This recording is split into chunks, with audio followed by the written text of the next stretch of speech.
이 영상에서는 조던 피터슨의 12가지 인생의 법칙 혼돈의 해독제에서 다른 사람이 말할 때는 당신이 꼭 알아야 할 것을 들려줄 사람이라고 생각하라에 관해 이야기하고자 한다. 심리치료는 조언이 아니다. 심리치료는 진솔한 대화다. 말을 하기도 하고 듣기도 하지만 듣는 시간이 더 길다. 그냥 듣는 것이 아니라 주의를 집중해 듣는다. 경청하는 모습을 보이면 상대방의 뜻밖의 것까지 말한다. 심리치료를 진행하면서 특이한 경험을 한 적이 있다. 어느 날 여성 내담자가 자신은 마녀이고 다른 마녀들과 함께 세계 평화에 대해 장시간 논의한다고 말했다. 그 고백을 어떻게 받아들여야 할지 당황스러웠지만 흥미로웠다. 심리치료는 말하고 듣는 것이 거의 전부다. 내가 더 많이 말할 때도 있고 더 많이 들을 때도 있다. 말 상대가 없는 세상에 의지할 곳 하나 없는 외로운 사람들은 꽤 많다. 한때 심리치료했던 한 여성 내담자가 나를 다시 찾아왔다. 불쑥 성폭력을 당한 것 같다고 말했다. 이런 말은 판단하기가 쉽지 않다. 성폭행 사건은 대부분은 술과 관련이 있다. 술은 당장은 기분이 좋고 신이 나게 한다. 그런데 술에서 깨면 더 곤란한 처지가 되기도 한다. 최악의 경우 성폭행 사건으로 이어지기도 한다. 이런 사건에 그녀가 연루된 게 아닐까 생각했다. 그렇지 않으면 같아요라고 말하지 않았을 것이다. 그녀가 5번이라고 말을 덧붙였다. 그녀가 자초지종을 설명했다. 술집에 가서 서너 잔을 마셨다. 그때 어떤 남자가 말을 걸어 합석하게 되었다. 그녀의 집인지 그의 집인지 확실하진 않지만 어쨌든 함께 갔다. 마지막은 성관계로 마무리되었다. 다음 날 정확히 기억나지 않았다. 자신이 왜 그랬는지, 남자가 어떻게 했는지 확실하지 않았다. 심지어 그런 일이 있었는지조차 확실하지 않았다. 사실 그녀는 생각 없이 사는 사람이었다. 그녀의 부모는 무관심했고 남자 형제가 4명 있었는데 아무도 그녀를 챙기지 않았다. 그녀에게는 사귀는 사람도 없고 말 상대도 없었다. 자아도 없었다. 스스로 생각하는 법도 몰랐다. 그녀는 경험을 통해 아무것도 배우지 못하는 사람이었다. 오래전 그녀의 취직을 도와준 적이 있다. 이력서를 가져와 보라고 했다. 50쪽이나 되는 방대한 이력서였다. 각 항목을 구분해 놓았다. 내가 꾼 꿈, 내가 읽은 책 등의 제목이 있었다. 그녀가 그런 이력서를 만든 이유는 자신에 대해서 아는 게 없어서였다. 그녀는 초점이 맞지 않은 채 상영되는 영화와도 같았다. 질서의 회복을 간절히 바라는 요구처럼 여겨진다. 어린아이의 성적 학대는 매우 흔하다. 학대를 당했다고 반드시 영향을 받지는 않는다. 회복력은 사람마다 달라서 어떤 사건을 파멸적 영향을 미칠 수도 대수롭지 않을 수 있다. 그런데 프로이트를 어설프게 공부한 사람들은 모든 마음의 문제를 성적 학대로 생각하려는 경향이 있다. 어설픈 심리치료사들은 과잉 반응하고 편향되게 해석한다. 내담자에게 성폭행을 당했다는 확신을 주며 기억해내면 된다고 설득한다. 그럼 내담자들은 기억을 해내고 가해자를 비난한다. 그런데 기억해내는 것이 실제가 아닌 사건인 경우가 적지 않다. 무고한 사람을 비난하는 것이다. S가 자신의 경험에 관한 이야기할 때 저자는 회복된 기억에 대해서 잘 알고 있었다. 기억에 관한 한 객관적인 진실 같은 것은 없다. 객관적인 관찰자도 정확한 이야기도 없다. 기억은 우리를 미래로 인도하는 과거의 안내자다. 과거에 나쁜 일이 있었다는 걸 기억하고 이유까지 떠올릴 수 있다면 그런 나쁜 일이 다시 일어나지 않도록 조심할 것이다. 이것이 바로 기억의 목적이다. 기억은 안 좋은 사건이 반복해서 일어나는 걸 예방하는 도구다.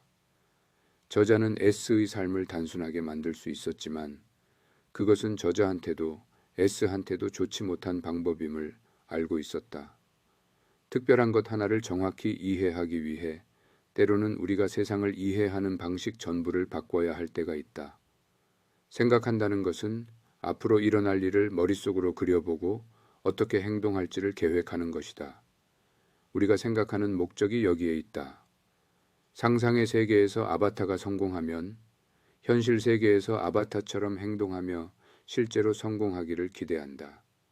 아바타가 상상의 세계에서 망하게 둔다.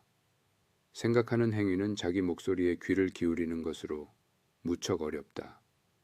아바타에게 귀를 기울이지 않으면 아바타는 내면 깊숙한 곳에서 악마로 변해 우리를 괴롭힐 것이다. 그래서 생각하는 행위는 정서적으로 괴롭고 생리학적으로도 부담스럽다. 생각하는데 능숙하지 않다면 어떻게 해야 할까? 동시에 두 사람의 역할을 하는데 어려움을 겪는다면 어떻게 해야 할까? 경청하는 사람은 협력자이기도 하지만 적이기도 하다. 경청하는 사람은 조용히 당신의 말과 생각을 테스트한다. 경청하는 사람은 특정한 개인이 아니라 보편적 인류의 대리인 역할을 한다. 그래서 일반적인 여론을 무시하고 거부할 때는 충분하고 확실한 이유가 있어야 한다. 당신 뜻대로 세상을 끌어가고 싶다면 그럴 만한 이유가 있어야 한다. 또 남과 다른 주장을 하려면 합당한 이유가 있어야 한다. 이유가 아주 확실하지 않으면 다른 사람과 똑같이 행동하는 편이 낫다. 프로이트식 거리두기는 정신분석가들이 자신의 개인적인 편견이나 의견이 내담자에게 전이되는 걸 피하려고 사용하는 기법이다. 자신의 감정 표현이 내담자의 자연스러운 생각의 흐름을 방해하는 걸 원하지 않은 것이다. 프로이트가 권장한 내담자와 거리를 두는 접근법에도 단점은 있다. 내담자가 불필요하게 영향받는 걸 피하기 위해 목표를 명확히 설정하고 그 목표에 맞는 반응만을 보인다. 내담자는 자신의 말이 내게 미친 영향을 확인할 수 있고 나도 내 대응이 내담자에게 미친 영향을 확인할 수 있다. 이런 고백을 통해 나는 내담자가 예전에는 아내와 어머니를 명확히 구분하지 못했다는 걸 알게 된다. 프로이트가 강조한 것처럼 침묵하고 있을 때도 의견을 전달하고 있는 셈이다. 그러나 상담을 할 때 늘 입을 다물고 있는 것은 아니다. 이 상담을 통해서 내담자가 조금이라도 나아지는 것이 목표다. 그런 것들은 내담자가 조금 전에 언급한 것이거나 그날 만난 다른 내담자가 한 말일 수도 있다. 때로는 프로이트가 걱정한 것처럼 내 문제 때문에 그런 생각이 떠오른 것일 수도 있다. 그러나 때로는 다른 사람의 개인적인 이야기에 대한 긍정적인 관심에서 비롯된 반응일 수도 있다. 위대한 인본주의 심리학자 로저스는 경청의 본질을 이렇게 설명한다. 로저스는 경청이 사람을 완전히 바꿔놓을 수 있다고 말하면서 이렇게 덧붙였다. 상대방의 말을 늘 경청하는데 바뀌는 게 없다고 말하고 싶은 사람도 있을 것이다.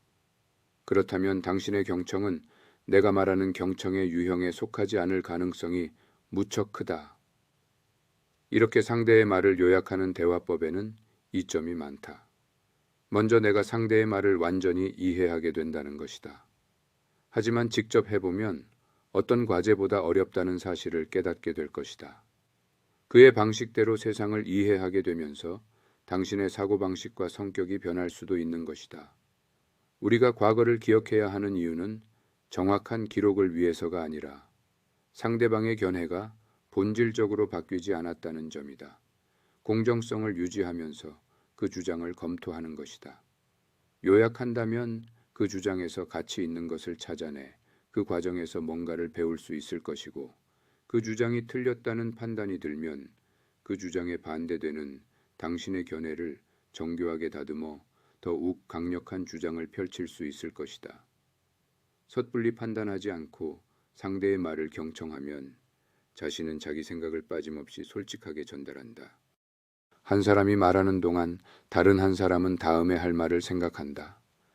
결국 이런 식으로 말하는 사람은 논쟁에서 승리해야 자신이 옳다는 게 확인되고 자신이 속한 진영의 가치도 입증된다고 믿는다.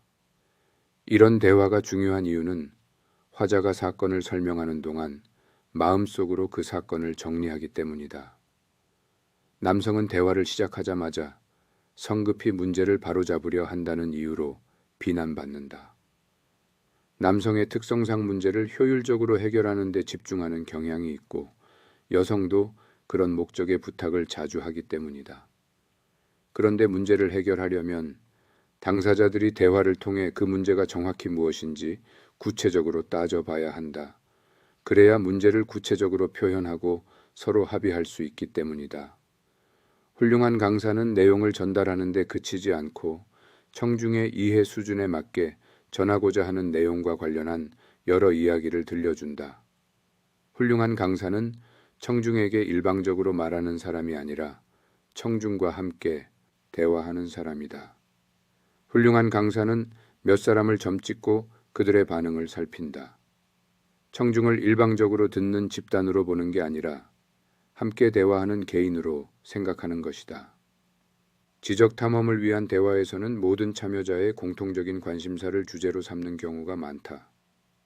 이런 유형의 대화는 실질적인 철학과 고결한 생각을 형성하므로 더 나은 삶을 위한 바람직한 준비 과정이라 할 수 있다. 또한 그들은 지적 탐험을 위한 대화를 하는 동안에는 질서보다 혼돈을 추구한다.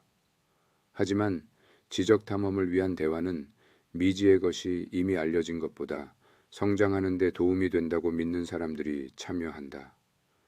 당신의 삶이 완벽하지 않다면 지금 당신이 아는 것으로는 충분하지 않다는 뜻이다. 고통을 줄이고 악의와 사악함에 저항함으로써 승리를 거둘 수 있을 것이다. 지적 탐험을 위한 대화에서는 상대의 개인적인 경험을 존중해야 한다. 대화하는 동안 당신 자신의 목소리에 귀 기울이는 것은 상대방의 말을 경청하는 것과 다를 바 없다. 화자가 새로운 정보를 전달할 때 어떻게 반응하는가? 그 정보가 당신의 인식을 어떻게 바꾸었는가? 지적 탐험을 위한 대화는 참여한 사람 모두 진심으로 듣고 말하며 진실을 구하려는 것이다. 그곳에서 당신은 새로운 정보를 받아들여 지식을 확장하고 삶의 문제를 해결하며 삶의 구조를 개선하고 삶의 영역을 확장할 것이다. 위대한 음악을 들었을 때의 희열을 지적 탐험을 위한 대화를 통해서도 느낄 수 있다. 지적 탐험을 위한 대화를 통해 영혼들이 교감하는 세계로 들어설 수 있다. 당신이 꼭 알아야 할 것을 들려줄 사람이라 생각하고 상대의 말을 경청하라.